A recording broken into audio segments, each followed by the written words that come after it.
Ponsel suamiku, Surya, tergeletak di meja dapur, menjadi simbol diam dari retakan tak terlihat yang perlahan mulai menjalar di antara kami. Sudah 3 hari sejak insiden kecil itu. Sebuah ketukan ringan ke lantai marmer yang dingin, dan seketika layarnya berubah menjadi hitam kelam. Tak ada lagi cahaya, tak ada lagi notifikasi. Bagi kebanyakan orang, itu hanyalah kerusakan teknis. Bagiku, itu adalah gangguan terhadap rutinitas yang ia jaga begitu ketat. Aku, Riana, mengenal Surya sebagai pria yang teratur, bahkan terlalu teratur.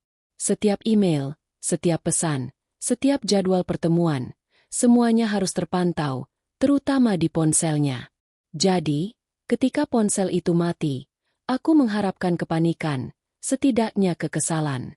Namun, yang kudapati hanyalah bahu terangkat. Bawakan saja ke tukang servis besok. RI. Aku sedang sibuk sekali, katanya santai. Matanya fokus pada layar laptop yang selalu terbuka. Tidak ada nada mendesak. Tidak ada permintaan untuk meminjam ponselku. Sikapnya itu terasa aneh, dingin, dan memicu sedikit rasa tidak nyaman di ulu hatiku. Keesokan harinya, aku memutuskan untuk menyelesaikannya sendiri. Toko reparasi yang kudatangi bukan toko resmi besar, melainkan sebuah kios kecil bernama Digital Forensik, yang kudapati setelah mencari di internet. Seolah-olah nama itu sendiri adalah ironi yang akan mengawali segalanya. Lokasinya terpencil, di sudut ruko tua yang remang-remang. Di balik etalase kaca yang dipenuhi suku cadang acak, duduklah seorang pria parubaya yang hanya kuingat sebagai teknisi. Wajahnya tirus dengan kacamata minus tebal, dan gerak-geriknya sangat teliti. Ia tidak banyak bicara, hanya mengangguk saat aku menyerahkan ponsel Surya yang terasa berat di tanganku. Layar mati total, sepertinya fleksibelnya. Ujarku, mencoba menjelaskan. Teknisi itu mengambil ponsel, membaliknya, dan menyentuh tepiannya.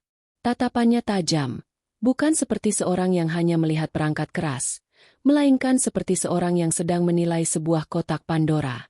Bisa ditunggu, sekitar 1 jam. Kalau hanya fleksibel, jawabnya dengan suara serak, tanpa basa-basi. Aku memutuskan untuk menunggu. Ruangan tunggu itu sempit dan berbau timah solder. Aku duduk di kursi plastik, berusaha mengalihkan perhatian dengan menggulir lini massa di ponselku sendiri.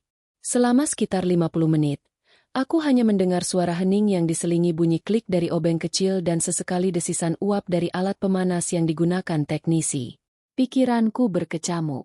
Sejak setahun terakhir, Surya menjadi semakin tertutup. Pertemuan malamnya semakin sering, dan dia selalu menjawab telepon di kamar mandi atau di luar rumah.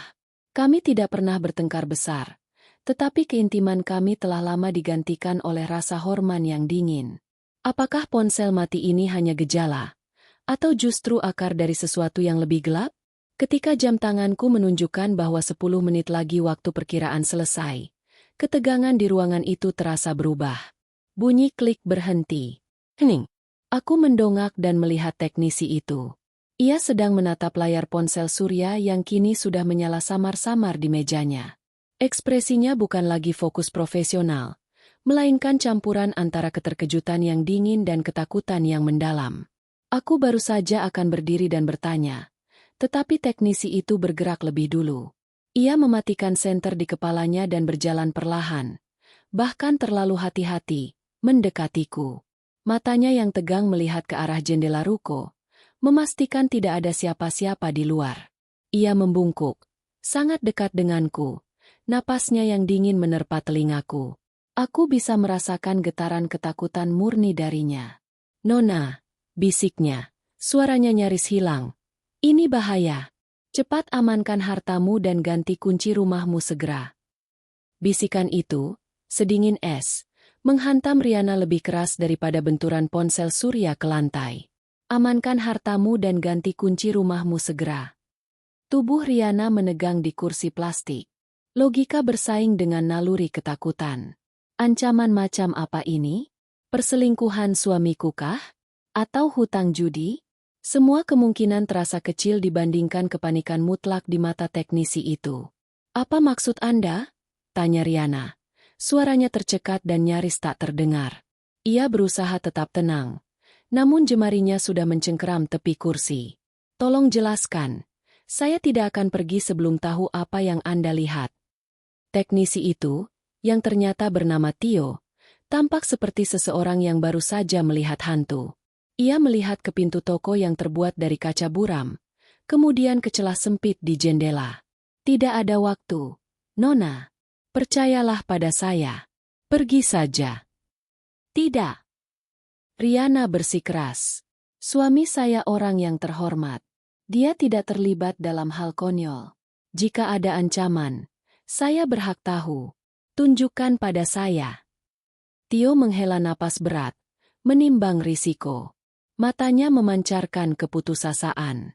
Ia tahu, jika Riana pergi tanpa pemahaman, dia mungkin akan kembali ke perangkapnya sendiri. Tio kembali ke mejanya.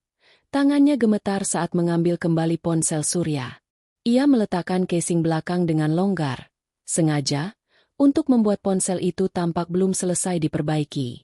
Dengan hati-hati, Tio menggunakan pinset kecil untuk menyentuh konektor tertentu, memaksa ponsel itu menyala sejenak, hanya mode darurat. Layar itu berkedip, menampilkan antarmuka yang asing, bukan lokren biasa, melainkan sekilas-kilatan folder tersembunyi yang mungkin diakses Tio sebelum ia sempat mengunci kembali. Lihat ini, bisik Tio. Di layar, Riana melihat sebuah folder dengan nama sandi yang aneh. MPG03 2025. Tio tanpa menunggu, langsung mengetuk folder itu dan memutar sebuah file video pendek. Video itu hanya berdurasi 19 detik. Tetapi itu cukup untuk menghancurkan seluruh realitas Riana. Rekaman itu menunjukkan Surya. Bukan Surya yang hangat dan ramah yang Riana nikahi. Ini adalah Surya yang dingin, dengan tatapan mata tajam dan kalkulatif, duduk di ruangan redup, berhadapan dengan dua pria asing yang berpenampilan sangar. Suara audio video itu terdistorsi, tetapi beberapa kalimat Surya terdengar sangat jelas. Semua aset sudah dipindahkan ke PT Cangkang.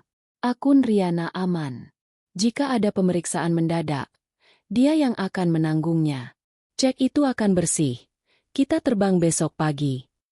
Riana merasa lututnya lemas. Akunnya? Menanggungnya? Suaminya tidak hanya berselingkuh atau berutang. Dia merencanakan penggelapan dana besar-besaran dan yang lebih mengerikan, membuat Riana sebagai kambing hitam untuk menutupi kejahatannya. Surya berencana melarikan diri besok pagi, meninggalkannya menghadapi tuntutan hukum dan kehancuran finansial. Tio dengan cepat mematikan layar. Kekecewaan dan rasa bersalah terpancar di wajahnya. Saya dulunya ahli forensik digital. File ini, Nona, adalah bukti utama, tersimpan di area terenkripsi yang hanya bisa diakses saat firmware diperbaiki. Mereka adalah jaringan kejahatan ekonomi. Peringatan saya nyata. Mengapa? Kenapa dia tidak peduli ponselnya mati? Riana hampir tidak bisa bernapas. Karena dia mungkin sudah punya ponsel baru, atau dia tahu data ini sudah diamankan di tempat lain. Tapi dia ceroboh. Nona, data ini masih ada di sini. Perintah untuk mengamankan harta dan kunci rumah itu karena mereka akan datang. Mereka tidak akan membiarkan Anda menjadi saksi, atau mereka akan membiarkan Anda menanggung kesalahan sebelum Anda menyadarinya. Besok pagi, Tio menekankan. Dia akan pergi. Anda harus bergerak lebih cepat. Tio mengemasi ponsel Surya yang terlihat biasa-biasa saja itu, menyerahkannya kembali ke tangan Riana. Ambil ponsel ini. Berpura-puralah bahwa semuanya sudah beres. Jangan pernah sentuh folder itu lagi. Pergi dari sini. Sekarang. Ia menunjuk ke pintu belakang ruko. Wajahnya memancarkan urgensi yang tidak bisa ditawar lagi. Riana berdiri. Kakinya terasa seperti karet. Ponsel Surya yang ia pegang kini terasa seperti bom waktu. Ia adalah saksi, sekaligus target. Malam ini, ia harus memilih. Menghadapi suaminya, atau melarikan diri dari kehidupan yang ternyata adalah kebohongan. Riana melangkah keluar dari toko digital forensik melalui pintu belakang yang ditunjuk Tio. Jantungnya berdetak kencang seolah ingin melompat keluar dari tulang rusuknya. Udara sore hari yang seharusnya sejuk terasa mencekik. Ponsel Surya dalam tasnya terasa bukan lagi seperti alat komunikasi, melainkan sebuah granat tangan yang sudah dicabut pinnya. Amankan hartamu dan ganti kunci rumahmu segera. Bisikan Tio terus bergema. Riana tahu dia hanya punya waktu beberapa jam. Besok pagi, Surya akan terbang. Ia bergegas pulang dengan taksi. Selama perjalanan, Riana berusaha keras menyusun topeng di wajahnya. Ini adalah pertunjukan terpenting dalam hidupnya. Ia harus meyakinkan Surya bahwa perbaikan ponsel itu berjalan mulus. Bahwa ia tidak melihat, mendengar, atau tahu apa-apa. Setibanya di rumah, Riana menjalankan misi pertamanya, kunci. Sambil berpura-pura membereskan belanjaan, ia dengan cepat menelepon jasa tukang kunci 24 jam. Ia memberikan alasan yang meyakinkan. Kunci lama hilang saat berbelanja dan ia tidak mau mengambil risiko. Setengah jam kemudian, seorang tukang kunci tiba. Riana mengawasinya mengganti semua silinder kunci utama di pintu depan, belakang, dan pintu gudang, mengalihkan pandangan setiap kali mendengar suara mobil Surya mendekat. Sementara tukang kunci bekerja, Riana segera bergerak ke ruang kerja.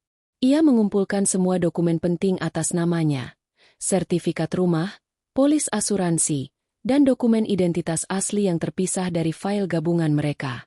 Ia memasukkan semua itu ke dalam ransel kecil. Kemudian, ia membuka brankas kecil mereka yang berisi uang tunai darurat. Semua uang itu ia ambil. Ia merasa tidak enak, tetapi ingatan akan kalimat Surya. Akun Riana aman. Jika ada pemeriksaan mendadak, dia yang akan menanggungnya, mencambuk nuraninya. Ini bukan pencurian. Ini adalah pertahanan diri. Saat sedang mengemas perhiasan kecil yang bisa dibawa, suara pintu terbuka terdengar dari depan. Surya pulang. Riana segera mengunci ruang kerja dan bergegas menyambutnya di ruang tamu. Senyumnya terasa seperti retakan di wajahnya. "Hai, sayang. Sudah pulang." Surya tampak sedikit lebih lelah dari biasanya, tetapi ekspresinya tetaplah wajah suami yang ia kenal. Sedikit sibuk, sedikit tegang, tetapi tampaknya jujur. Rasa jijik dan pengkhianatan melilit perut Riana. Dia adalah seorang aktor ulung. "Ya, bagaimana ponselku? Sudah beres?" Tanya Surya sambil melepas jasnya. Matanya tanpa sengaja melirik ke arah kunci baru di pintu. "Oh, itu? Sudah beres." Ternyata hanya fleksibel port charging yang bermasalah. Untunglah. Riana berbohong dengan lancar. Dia bilang sudah dibersihkan total dan diperkuat. Riana menyerahkan ponsel itu. Ponsel yang kini berisi rahasia yang bisa menghancurkan Surya. Surya mengambil ponsel itu, menyalakannya, dan menggeser layarnya.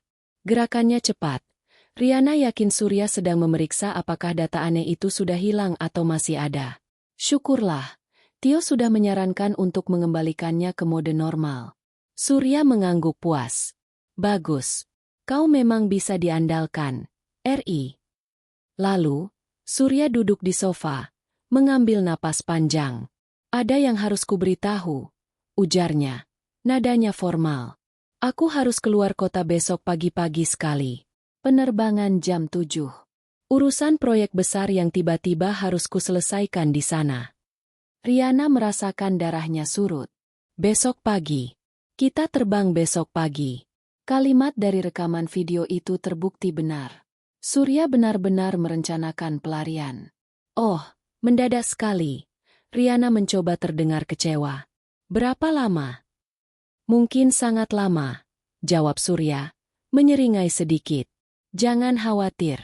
Semua urusan rumah sudah diatur. Rekening bulanan aman. Kau hanya perlu mengurus dirimu sendiri di sini."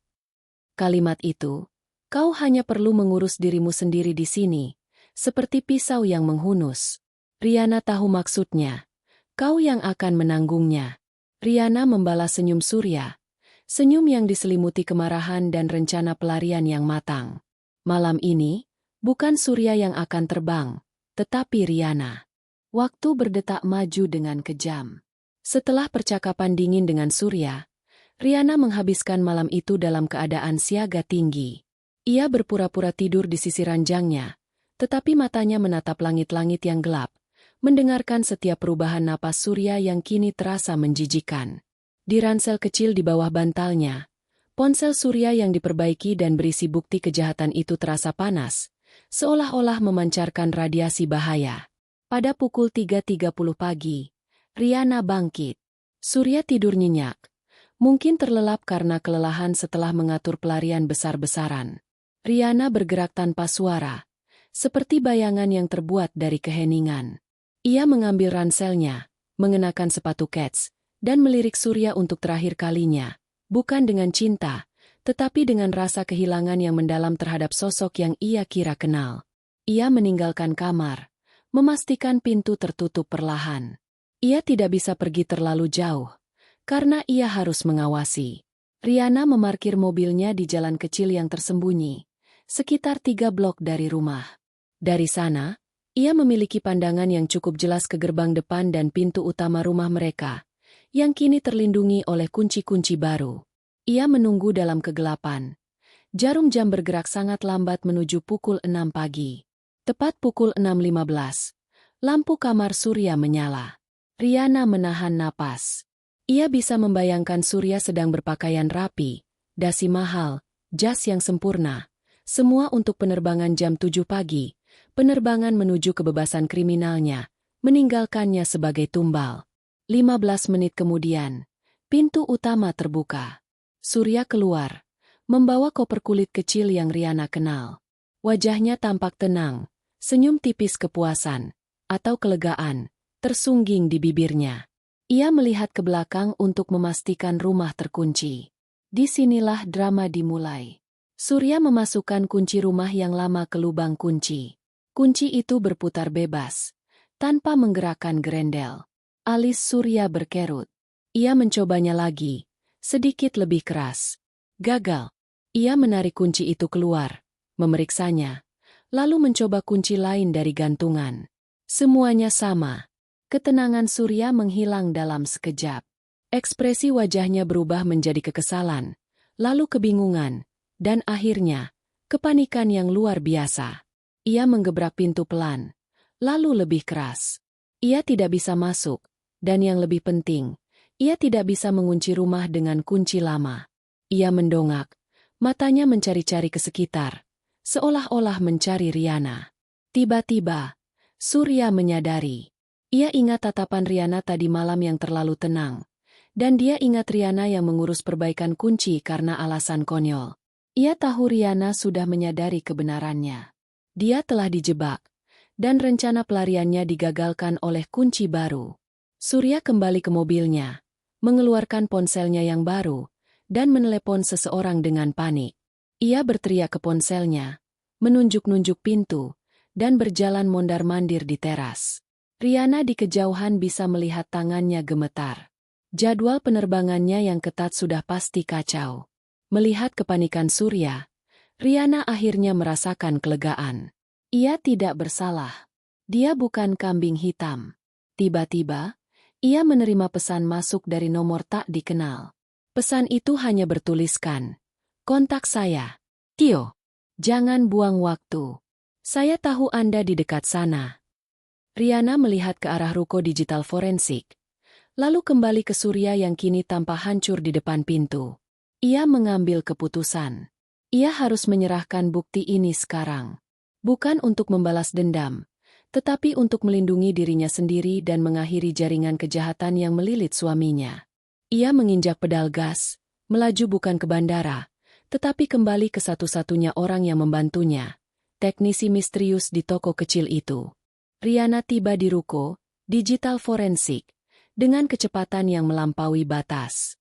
Pintu ruko itu tertutup rapat dan gelap, tetapi saat ia memarkir mobil, ia melihat Tio, sang teknisi, menunggu di balik kaca buram. Wajahnya kini tenang namun waspada. Tio segera membukakan pintu untuk Riana, mendesaknya masuk, dan mengunci pintu itu kembali dengan cepat. "Anda melihatnya?"